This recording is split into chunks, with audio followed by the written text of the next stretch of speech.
मौके पर मौजूद है। यहाँ एक डीसीएम पैक होकर के बड़ी संख्या में मशीनें नजर आई। पुलिस प्रशासन के देख रेख में बड़ी संख्या में ईवीएम मशीनें, वीवीपैट की डब्बे नजर आए। और ये भारतीय जनता पार्टी जिस बेईमानी पर उतर करके इस तरह की हरकत कर रही है, ये साफ आपको देखने में लग रहा होगा।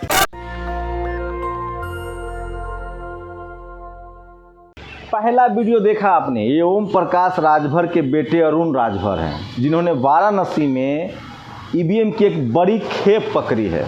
लेकिन ये तो कुछ भी नहीं है। ये दूसरी तस्वीरें देख लीजिए, सोनभद्र का वीडियो है, तस्वीरें हैं जहां एसडीएम साहब अपनी गाड़ी में रखकर 11,000 वोट वाला ईवीएम ले जा रहे थे। लेकिन ये भी कुछ नहीं है। इससे आगे देखिए, ये बरेली का वीडियो है जहां कचरे में वोटिंग वाला बैलेट पेपर मिला है। तो आप कल्पना कर सकते हैं कि यूपी में क्या चल रहा है और कैसे एग्जिट पोल दिखाया जा रहा है कि बीजेपी 250-300 के पार है। आपको मानसिक रूप से तैयार किया जा रहा है कि कल जब नतीजे आएंगे 10 मार्च को, तो आप आक्रोश में ना हो, गुस्सा ना हो। आपको पता लगे कि टीवी वाला तो पहले ही बता दिया था। मैं फिर कह रहा हूँ, मैंने पूरा यूपी छाना है, मैंने वोटिंग पैटर्न देखा है। एससी, एसटी, ओबीसी माइनॉरिटी ने कभी इतनी एकजुटता से बीजेपी के हराने के लिए वोट नहीं किया था जो इस बार कर रहा है। लेकिन खेल चालू हो गया और एक के बाद एक लगातार वीडियो आ रहे हैं। पहले अरुण राजभर का ये 1 मिनट का ये वीडियो सुन लीजिए जो उन्होंने वाराणसी से भेजा है, जिसमें इस तरह के ईवीएम के फ्रॉड हुए हैं। मौके पर मौजूद है। यहाँ एक डीसीएम पैक होकर के बड़ी संख्या में मशीनें नजर आई। पुलिस प्रशासन के देख रेख में बड़ी संख्या में ईवीएम मशीनें, वीवीपैट की डब्बे नजर आए। और ये भारतीय जनता पार्टी जिस बेईमानी पर उतर करके इस तरह की हरकत कर रही है, ये साफ आपको देखने में लग रहा होगा। सुना आपने। अब इससे आगे ले चलते। यह सोनभद्र की तस्वीरें हैं। इसको समाजवादी पार्टी के प्रवक्ता हैं, नेता है, उन्होंने ब्रजेश यादव ने पुनीत कुमार सिंह ने, जो पत्रकार है, उन्होंने शेयर किया है। आपको एग्जिट पोल में उलझाकर बीजेपी ने अपना खेल करना शुरू कर दिया है। अब सोनभद्र के एसडीएम साहब की गाड़ी में 11,900 मतपत्र वाली पेटी पकड़ी गई। चुनाव आयोग ये क्या हो रहा है? लेकिन ये तो कुछ भी नहीं है। आगे देखिए, ये सबसे बड़ी खबर है जो मैं आपको बता रहा हूँ।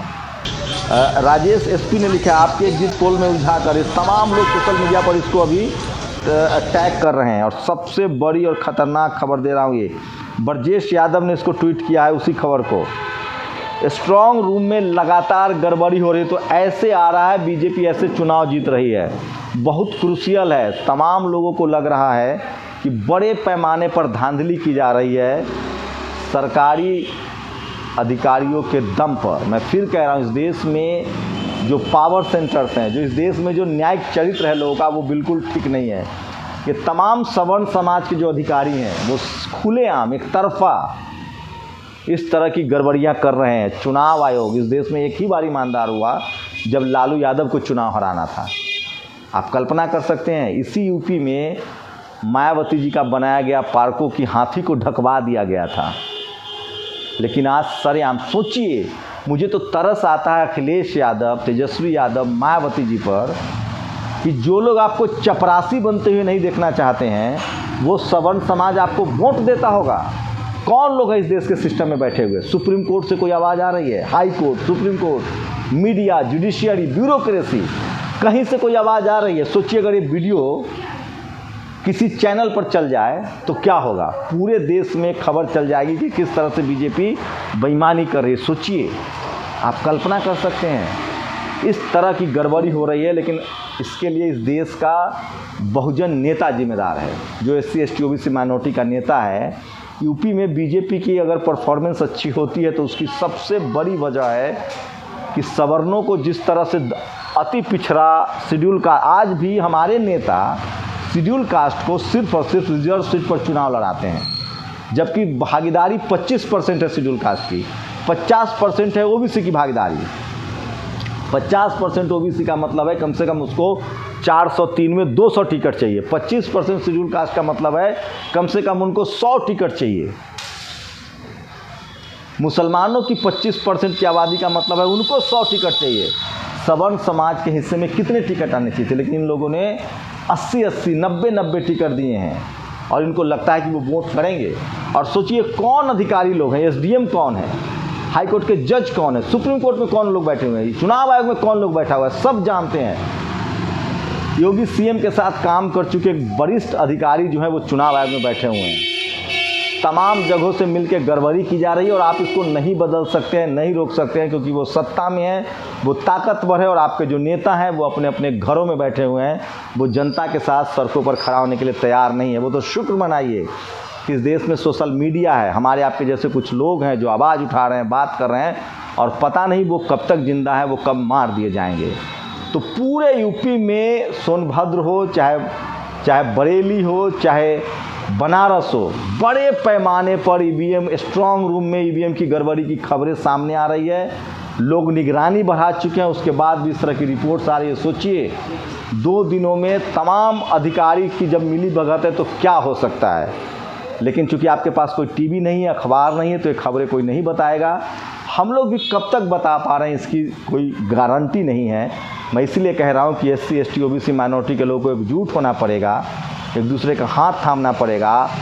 नहीं तो सोचिए किस तरह से इस देश में बेईमानी चल रही है। जब देश आज़ाद हुआ, बाबा साहब ने हमें वोट का अधिकार दिया, तब हमें वोट नहीं गिराने दिया जाता था, हमारे लोग की समझ भी नहीं थी। उसके लंबे समय के बाद मान्यवर कांसीराम साहब आते हैं, वो नारा देते हैं, जिसकी जितनी संख्या भारी उसकी उतनी भागीदारी। कांग्रेस ईवीएम लेकर चली आती है। अब जब SC ST OBC माइनॉरिटी के लोग ईवीएम में भी वोट डालने लगे हैं, तो अब सरेआम ईवीएम से चोरी हो रही है। ये तमाम वीडियो देख लीजिए और अंदाज़ा लगा लीजिए कि बीजेपी आखिर कैसे जीत रही है। और टीवी को जिम्मा दिया गया है, काम दिया गया है कि आप लोगों को 2 दिन 3 दिन पहले मेंटली प्रिपेयर कीजिए कि जो भी नतीजे आएंगे उसको चुपचाप सह लो, क्योंकि उन्हें पता था जनता ने उनको वोट दिया है। अगर जनता ने वोट दिया है तो इतने बड़े पैमाने पर ईवीएम की फर्जीवाड़ा क्यों। अमित शाह कहते हैं कि मैं 4 राज्य जीत रहा हूँ। पंजाब, आप कहेंगे कि जो ईवीएम में गड़बड़ी करेगा वो पंजाब भी जीत लेगा। पंजाब बहुत फर्टाइल लैंड है, हो सकता है कि आपको यूपी में एक दूसरा खेल भी देखने को मिले। बीजेपी 300 सीट जीते, 50-60 सीट बीएसपी को जिता दिया जाए, सपा को ख़त्म कर दिया जाए। इसकी वजह यह है कि सबसे ज़्यादा इस देश में बहुजन आंदोलन शेड्यूल कास्ट के लोग कर रहे हैं, सबसे ज़्यादा pay back to society schedule caste के लोग कर रहे हैं। इस देश में जो OBC है ना, वो सबसे ज़्यादा सोया हुआ हाथी और निकम्मा है। और मैं गारंटी के साथ कह रहा हूँ कि वो सड़कों पर निकलने के लिए तैयार नहीं है। अभी भी वो कर्मकांड में फंसकर अपने हक अधिकार को नहीं जान रहे हैं। आप लोग की क्या प्रतिक्रिया है? क्या इन्हीं सब चोरियों की वजह से बीजेपी 300 पार दिख रही है? और क्या टीवी आपको मेंटली तैयार कर रहा है कि लोकतंत्र को ख़त्म किया जा रहा है और चुपचाप अपने घरों में बैठे? ये OBC की नैतिक जिम्मेदारी है, जो 50% से ज़्यादा आबादी है, कि वो SC ST OBC के साथ एक दूसरे के साथ खड़ा हो। और सोचिए इस देश में एक ही बार चुनाव आयोग ईमानदार हुआ जब लालू यादव को चुनाव हराना था, TN सेशन। इस देश में हाथी तक ढंकवा दिए गए थे जब मायावती जी चुनाव सत्ता में थी। यही कोई SC ST OBC माइनॉरिटी का मुख्यमंत्री, कोई गैर सवर्ण बीजेपी गैर सवर्ण पार्टी का कोई मुख्यमंत्री होता तो चुनाव आयोग सख्ती से काम करता। तो मैं बार बार कह रहा हूँ कि इस देश में मनुवाद का सबसे जो नया अड्डा है वो judiciary, media, bureaucracy, college, university और बिजनेस है, पावर सेंटर्स हैं। यूपी में इस तरह का खेल चल रहा है। 3 लगातार बैक टू बैक आपको तस्वीरें दिखाया है। बनारस से है, दूसरी तस्वीर बरेली से है, तीसरी तस्वीर सोनभद्र से है, जहां बड़े पैमाने पर ईवीएम की गड़बड़ी। सोनभद्र में तो SDM की गाड़ी में 11,000 वोटों का एक बक्सा मिला है। सोचिए 11,000 वोट, 200 सीटों पर भी बीजेपी गड़बड़ी कर ले तो क्लीन स्वीप हो जाएगा। क्या लगता है आप लोगों को कि वोट एक बहाना है, डेमोक्रेसी खतरे में है, लगभग ख़त्म हो चुका है? आपकी प्रतिक्रिया बहुत ज़रूरी है और इसके लिए कोई और दोषी नहीं है, टीवी और अखबार जिम्मेदार है। अगर ये एक खबर एक टीवी पर चल जाए तो देश में क्रांति हो जाए, लेकिन ना तो आपके पास टीवी है, ना अखबार है, ना आपके नेताओं को इस पर बात करने के लिए फुर्सत है। इस देश का SC ST OBC माइनॉरिटी जो फूले पेरियार अम्बेडकरी आंदोलन को समझता है, वही जान जोखिम में डालकर सड़कों पर डेमोक्रेसी बचाने के लिए लड़ रहा है। शुक्रिया। नेशनल दस्तक की आपसे गुजारिश है कि अगर इसको बचाना चाहते हैं तो नेशनल दस्तक को सब्सक्राइब करने के लिए रेड कलर के सब्सक्राइब बटन को दबाएं, फिर बेल आइकन की घंटी दबाएं।